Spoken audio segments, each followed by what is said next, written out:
Next questions के part पे ध्यान से देखो। नेक्स्ट क्वेश्चन एक्चुअली में फ्रिक्शन के ऊपर बेस करके दिया और फ्रिक्शन काफ़ी कॉन्सेप्चुअल क्वेश्चन रखता है, क्योंकि फ्रिक्शन में सेल्फ एडजस्टिंग नेचर होता है और सेल्फ एडजस्टिंग नेचर के कारण वो अपने डायरेक्शन को चेंज कर सकता है।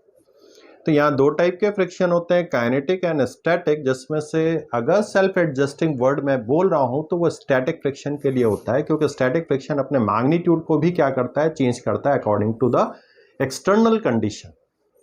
जबकि काइनेटिक फ्रिक्शन जब भी लगता है तो अपने कांस्टेंट अमाउंट पे ही लगता है, बस वो अपने सरफेस के रिलेटिव मोशन का क्या करता है, अपोज करता है।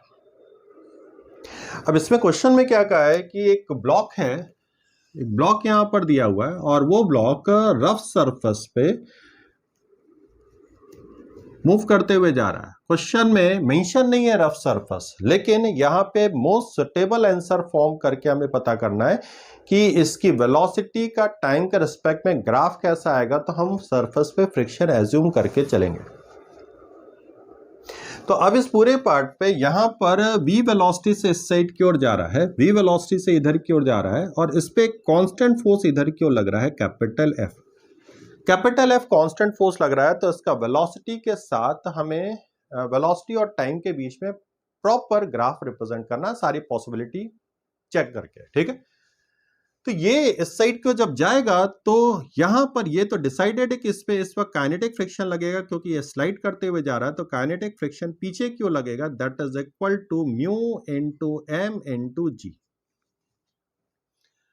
तो इसमें जो भी पीछे की ओर रिटार्डेशन लगेगा that is equal to capital F divided by m plus mu g के इक्वल लगेगा। Capital F plus mu m g total force divided by mass कर दोगे तो इस पे रिटार्डेशन की वैल्यू आएगा और ये कांस्टेंट रिटार्डेशन लगा। तो ये इस साइड से रिटार्ड होते होते होते मान लो कि किसी पर्टिकुलर पोजीशन पे जा करके ये रेस्ट कंडीशन पे आ जाएगा। तो यहां पर ये रेस्ट कंडीशन पे अप्रोच कर गया, यहां पे रेस्ट पर आ गया।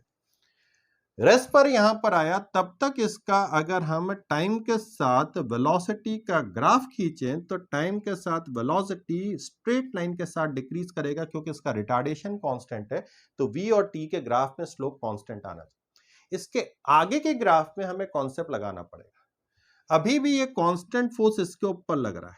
अब जिस इंस्टेंट पे ये रुकेगा उस इंस्टेंट पे इसके ऊपर स्टैटिक फ्रिक्शन लगेगा, और स्टैटिक फ्रिक्शन की वैल्यू जो लगेगा वो इस समय पर ये एक्सटर्नल फोर्स इसको लेफ्ट साइड खींचने की ओर कोशिश कर रहा है, तो स्टैटिक फ्रिक्शन पीछे की ओर लगेगा।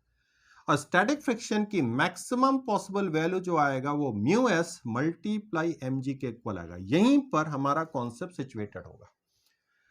अब मैं कह दूं कि कैपिटल F की value less than mu s m g के इक्वल है, तो ये डिसाइडेड हो गया कि स्टैटिक फ्रिक्शन ज्यादा है, तो वो उस ब्लॉक को उस इंस्टेंट के बाद मूव नहीं करने देगा। इसका ब्लॉक परमानेंटली वहां पे किस कंडीशन पे आ जाएगा, रेस्ट कंडीशन पे। तो ये ग्राफ इस पॉइंट पर लगातार रुका रहेगा, इसके आगे ग्राफ नहीं बनेगा, क्योंकि वो परमानेंटली रुकने की कंडीशन पे आ जाए। ये एक पहली पॉसिबिलिटी आ गया। ये ग्राफ यहां पर आ जाएगा जिसमें capital F less than mu s m g के इक्वल आ गया। सेकंड कंडीशन यहां पे देखते हैं। सेकंड कंडीशन, जब यहां पे कैपिटल F की value greater than mu s m g है, तो यहां का मैक्सिमम फ्रिक्शन फोर्स कैपेबल नहीं होगा इसको रोकने के लिए, ये छोड़ देगा। छोड़ते ही जैसे ये आगे की ओर जाएगा, यहां पे कौन सा फ्रिक्शन लगने लगेगा, काइनेटिक फ्रिक्शन लगने लगेगा, और काइनेटिक फ्रिक्शन जो पीछे की ओर लगेगा। अब सेकंड कंडीशन, काइनेटिक फ्रिक्शन जो पीछे की ओर लगेगा वो सेल्फ एडजस्टिंग नहीं होता, that is equal to mu m g आएगा। ठीक है ना, म्यू एम जी के बराबर यहां पे निकल करके आएगा। तो उस कंडीशन पे अब अगर हम रिटार्डेशन की वैल्यू या फिर एक्सेलरेशन की वैल्यू को चेक करें, ऑब्वियसली एफ की वैल्यू अगर म्यू एस एम जी से ज्यादा है तो काइनेटिक फ्रिक्शन से तो ज्यादा ही होगा। काइनेटिक फ्रिक्शन से ज्यादा होगा तो इसका नेट एक्सेलरेशन इस साइड की ओर जो निकल करके आएगा that is equal to f by m minus mu g के इक्वल आएगा। तो अब इसका यहां पर ग्राफ का रिप्रेजेंटेशन करें तो जब तक ये रुक नहीं रहा था, यहां तक गया, तब तक का ग्राफ तो सेम एज इट ऐसे ही जाएगा, v और टाइम के बीच का ग्राफ जाएगा। उसके बाद जो ग्राफ यहां पर निकल करके आएगा एट इंस्टेंट, जब ये छोड़ करके इस साइड की ओर आएगा, तुरंत इसके एक्सेलरेशन का मैग्नीट्यूड कम हो जाएगा, लेकिन एक्सेलरेशन का डायरेक्शन इसी साइड की ओर रहेगा, तो ग्राफ के स्लोप की वैल्यू भी डिक्रीज कर जाएगी।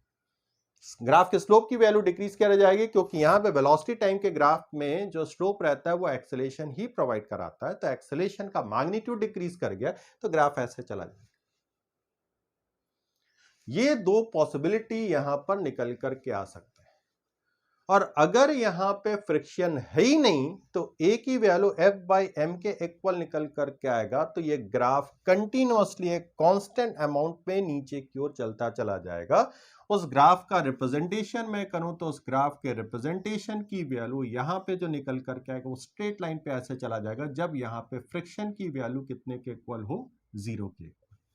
ये तीन कंडीशन यहां पे निकल करके आ रही है। ऑप्शन में ये दो पॉसिबिलिटी की कंडीशन दिख रही है, तो इन दो पॉसिबिलिटी की कंडीशन मतलब ग्राफ में रफनेस दिया हुआ है, तो रफनेस की कंडीशन के अकॉर्डिंग ये दो ग्राफ सही रहेंगे।